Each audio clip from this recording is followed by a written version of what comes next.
On va essayer de voyager dans l'altérité intra-islamique et essayer de découvrir ce pluralisme même qui est interne à cette religion que certains pensent être monolithique. Parce que souvent on entend en islam c'est ça, l'islam dit ça, l'islam c'est pas ça.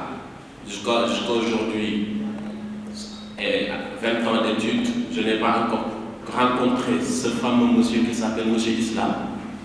Par contre, je sais qu'il y a beaucoup de musulmans qui pensent différemment. Et parmi ces musulmans, il y a un courant qui se réfère au soufisme et un autre courant qui se réfère au wahhabisme. Maintenant, on va essayer de réfléchir sur ce choc, sur ce que j'appelle le choc des lectures ou bien cette querelle de texte. Pour commencer, un peu de pub, ça ne fait pas de mal. Ça, c'est notre dernier livre qui est paru en mars 2018 et qui porte justement le titre de la conférence d'aujourd'hui, Soufisme et Wahhabisme, querelle des textes de choc des lectures, avec la préface de notre amie Sophie Baba. Et je précise aussi que ce livre est tiré de ma thèse de doctorat que j'ai soutenue à Strasbourg en 2017 sous le titre Le conflit idéologique entre le wahhabisme et la Tijaniya au sud du Sahara, le Sénégal en exemple. Pour ceux qui ne connaissent pas Sophie Baba qui a fait la préface, c'est cette jolie dame qui vient de rentrer dans la salle. Bienvenue Sophie. Mais d'abord, quelques définitions. Je veux bien qu'on parle du soufisme et du wahhabisme. Mais d'abord, qu'est-ce que le soufisme? Il y a 1001 définitions du soufisme. D'accord? Mais toutes ces définitions vont vers un socle commun. Traditionnellement, les spécialistes disent que le soufisme, c'est la voie intérieure ou bien la dimension spirituelle, mystique de l'islam sunnite. Pourquoi je dis de l'islam sunnite? C'est important. Parce qu'il y a aussi toute une tradition mystique et spirituelle dans l'islam chiite, par exemple, ce qu'on appelle la gnose, Erfa. C'est pour faire cette différence que je parle de l'islam sunnite. Le soufisme est une discipline intellectuelle, académique, avec tout un patrimoine livresque, mais c'est aussi une initiation qui passe par l'accompagnement d'un maître. Aujourd'hui, le soufisme est caractérisé par beaucoup de confréries qui sillonnent tout le monde musulman. Et qu'en est-il du wahhabisme? D'aucuns disent que c'est un avatar d'une école juridique qu'on appelle le hanbalisme. Je nuancerai un peu cela, parce que parmi les hanbalites, il y avait des soufis. Ce qui veut dire que le hanbalisme ne veut pas dire automatiquement le soufisme. Qu'est-ce que le hanbalisme du coup? Le hanbalisme est une école juridique et théologique de l'islam sunnite. Certains disent que c'est l'école la plus rigoureuse, mais tout dépend des questions. Sur certaines questions, le hanbalisme peut être très rigoureux, sur d'autres, elle peut être très libérale et beaucoup plus libérale que les autres écoles même. Et le wahhabisme est ce courant qui est né du pacte de Najd en 1740 entre Muhammad ibn Abdul Wahhab et Muhammad ibn Saoud dans le désert arabique. Et c'est ce même pacte aujourd'hui qui règle toute la dimension politique de l'Arabie Saoudite, qui fait quoi? Que le pacte, que toutes les affaires religieuses sont gérées par ce qu'on appelle les al-Sheikh, qui sont des descendants de Muhammad ibn Abdul Wahhab, et toutes les affaires étatiques et politiques sont aujourd'hui gérées par les descendants de Muhammad ibn Saoud. Certains parlent de salafisme. Moi, je ferai attention pour parler de wahhabisme pour une raison très simple. Ceux qui ont fondé la salafiyya au début du XXe siècle, les Égyptiens Mohammed Abdul Rifat al-Dahtawi, étaient des modernistes qui voulaient rattraper un peu ce retard que le monde musulman avait sur l'Occident, sans pourtant renoncer à cette part de spiritualité. Alors que le le projet du wahhabisme, c'est un retour à une supposée pratique de l'islam telle qu'elle existerait, je notais bien le conditionnel, au temps du prophète et au temps des 3 premières générations de l'islam. Mais ça aussi, ça reste à démontrer. Ce que le soufisme n'est pas, je commence par là, et ça ce n'est pas moi qui le dis, je vous donnerai le nom de cet auteur. Tout d'abord, le soufisme n'est pas une secte hors de l'islam. Certains, notamment les premiers spécialistes du soufisme, ont voulu voir dans cette tradition la présence d'une influence soit chrétienne, soit hindoue. Mais le soufisme, surtout depuis les travaux de Louis Massignon, on sait que le soufisme n'est pas une secte hors de l'islam.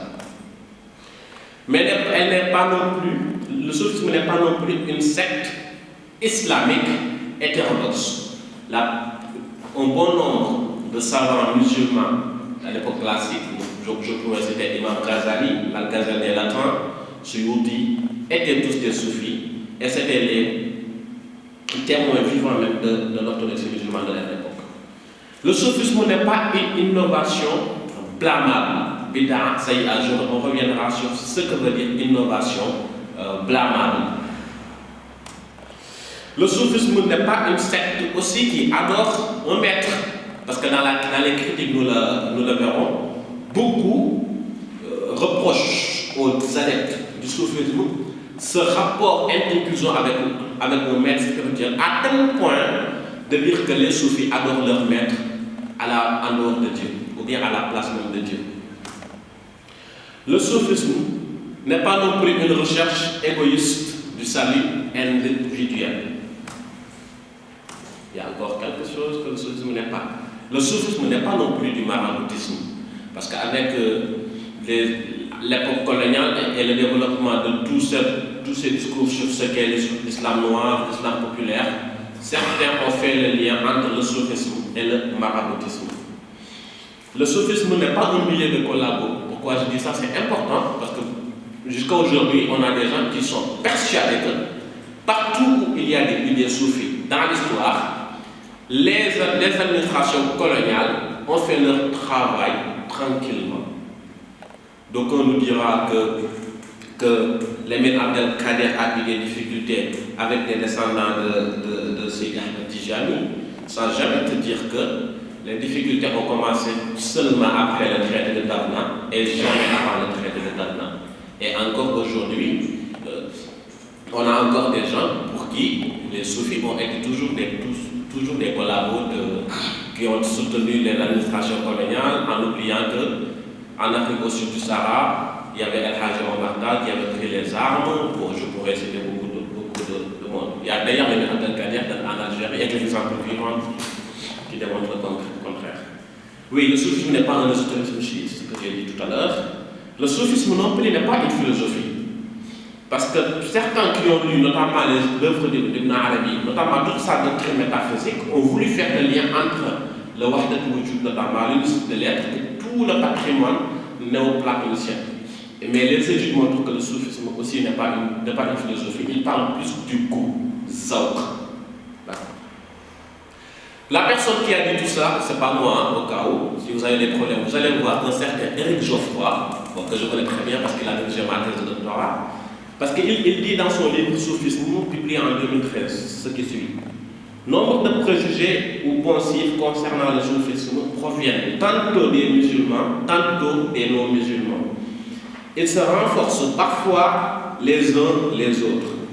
Ils se nourrissent de propagande, tantôt wahhabites salafistes, tantôt réformistes modernistes, qui a provoqué à l'époque moderne une véritable amnésie dans la conscience historique des musulmans.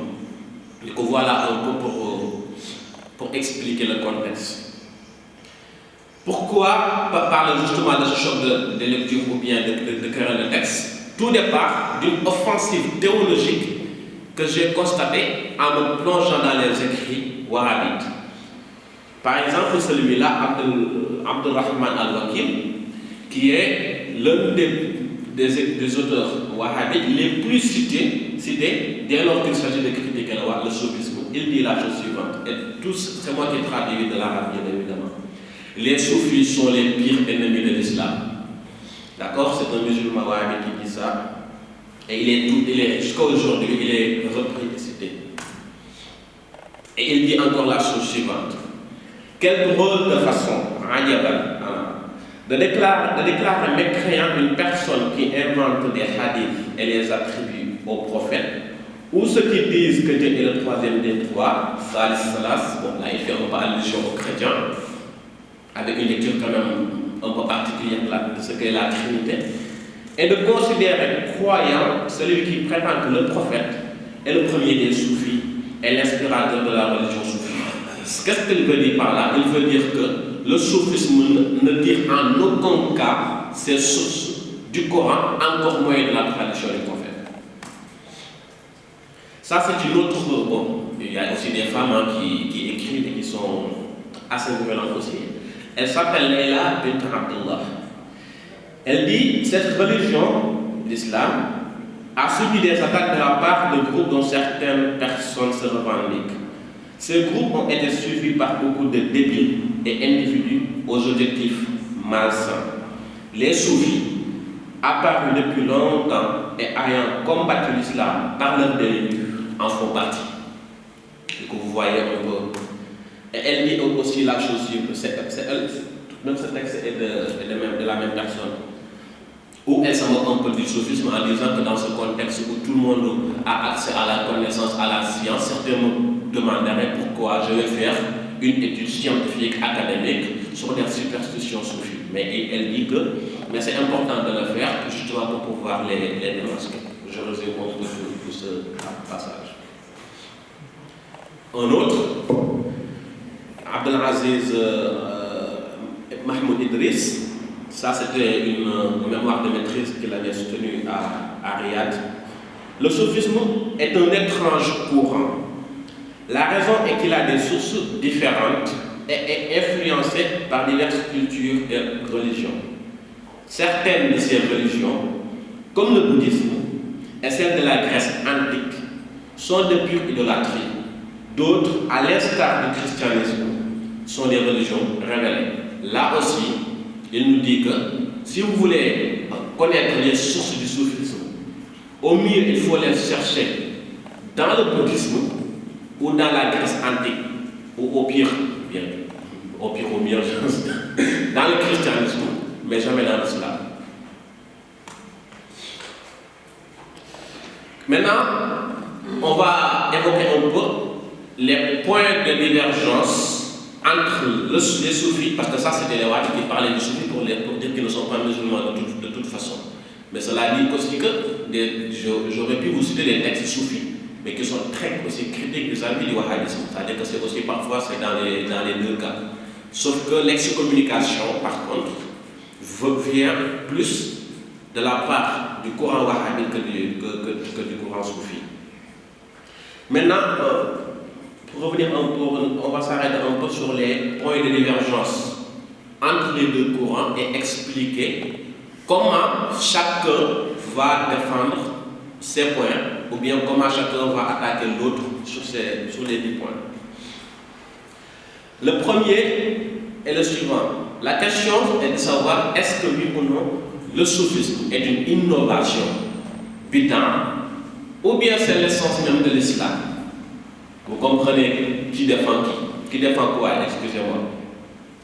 Et dans la terminologie islamique, quand on parle d'innovation, au moins blâmable, ça renvoie à quelque chose de précis, quelque chose que le prophète n'a jamais fait, et quelque chose qui n'a jamais été fait par les compagnons du prophète, et pour les Corans, pour les wahhabites, par les 3 premières générations de l'islam. D'accord? Pour eux, c'est là que l'islam s'arrête, et que tout ce qui a été ajouté après cette époque constitue une innovation et ne fait pas partie de l'islam. La difficulté, c'est qu'à l'époque du prophète, même si d'aucuns disent comme Saïd Mohammed Saïd Ramadan al-Bouti, mais qui est le Syrien, ou encore d'ailleurs avant lui Ibn Khaldun,